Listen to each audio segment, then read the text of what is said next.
Assalomu alaykum, hurmatli televizor ko'rguvchilar. Yaxshimsizlar? Dunyo qurultiyi Tor televiziyasining kunlik xabarlar programmasiga hammanglar xush kelibsizlar. Men İftixar Abdurashid. Bugun payshanba. Hurmatli ko'rmanlar, tövəndə diqqətinizlər kunlik xabarlar programmamızning tafsilotida bo'lsin.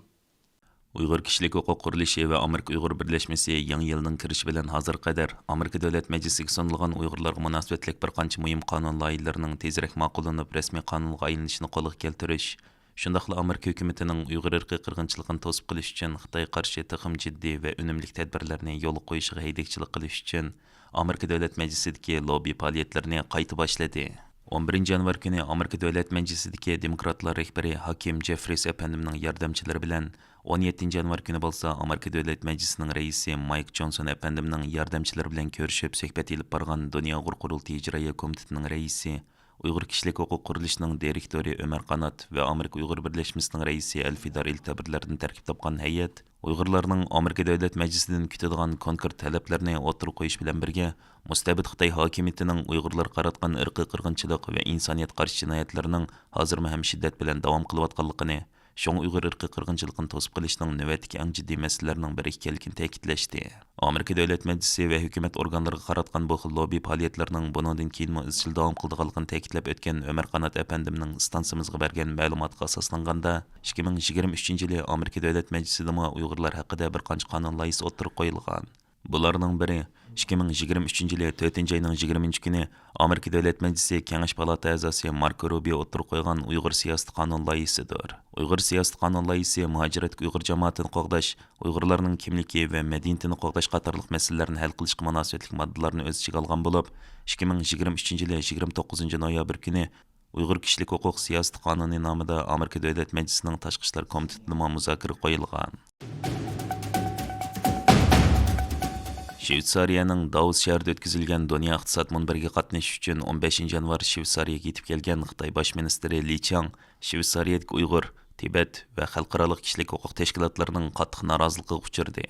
15 yanvar kuni Shvetsariya prezidenti Viola Amherd xonim Li Changni qabul qilib ko'rishgan va 16 yanvar kuni Li Chang Davos shahrida o'tkazilgan Dunyo iqtisod munbirida so'z qilgan edi. Bu munosabat bilan 15 yanvar Dunyo qurultiyi tarkibidagi Shvetsariya Uyg'ur jamiyati va xatar ostidagi xalqlarni qo'g'dash jamiyati birlikda bayonot e'lon qilib, Li Changning Uyg'ur va Tibet xalqini bostirish sohasida javobgarligi borligini alohida eskartdi.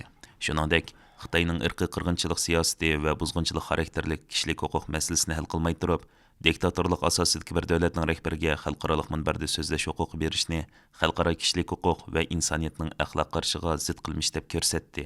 Shvetsariya Uyg'ur jamiyatining raisi Rizvanay xonim bu munosabat bilan 16 yanvar kuni Shvetsariya davlat radio televiziyasining ziyoratini qabul qilib, Shvetsariya Federatsiya kengashini Xitoyning kishilik huquq depsanchiligi va bostirish siyosatini to'xtatish haqida amaliy harakat qo'llanishga chaqirish bilan birga Xitoyning kishilik huquq sohasida yaxshilanish bo'lmagan hamda bu masala kelishim mazmuniga kirgizilmagan ahvolda Shvetsariya hukumati Xitoy bilan erkin savdo qilish haqidagi kelishimni yangilamaslik kerak deb ko'rsatdi.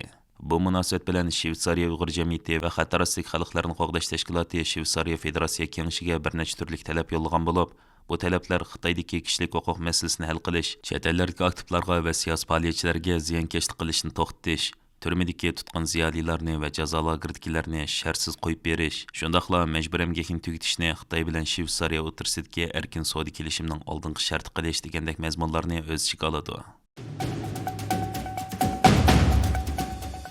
Xitoy hukumatining Sharq Turkistondagi qirg'inchilikni yushirish urinishlarining biri sayohatchilik faoliyati bo'lib, bu orqali bu joydagi atalmish baxtiyor va inoq jamiyat kartinasini dunyoga sunib kelgan edi.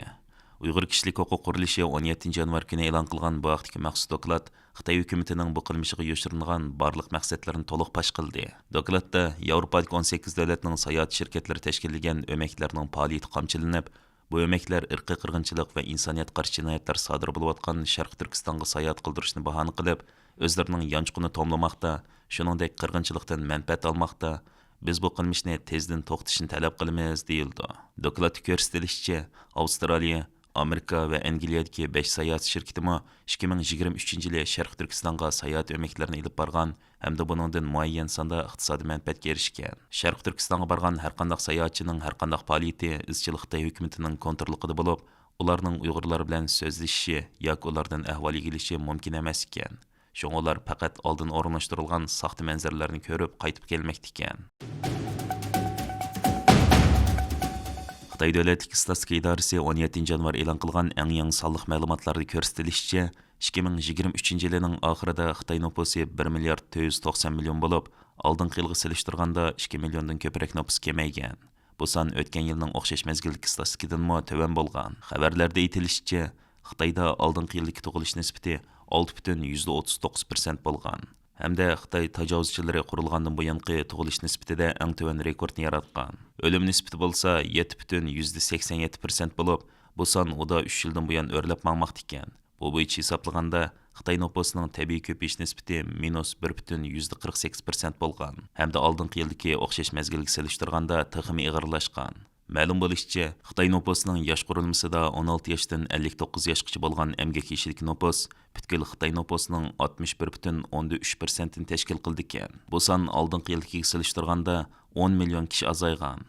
60 yoshdan oshganlar va 65 yoshdan yuqorisidagilar ayrim-ayrim holda 21,1% va 15,4% bo'lib, nupusga yashanganlarning nisbati 2022 yildagidan texmi oshgan.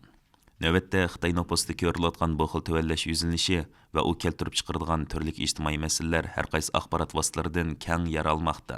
Hurmatli ko'ruvchilar, yuqorida diqqatingizga kunlik xabarlar programmamizning tafsilotini sunduq. Kelar qatimliq sonimizgacha ko'rishgacha omon bo'lgaysizlar. Stansimizning YouTube kanaliga a'zo bo'lishni unutmang. Xayr xo'sh.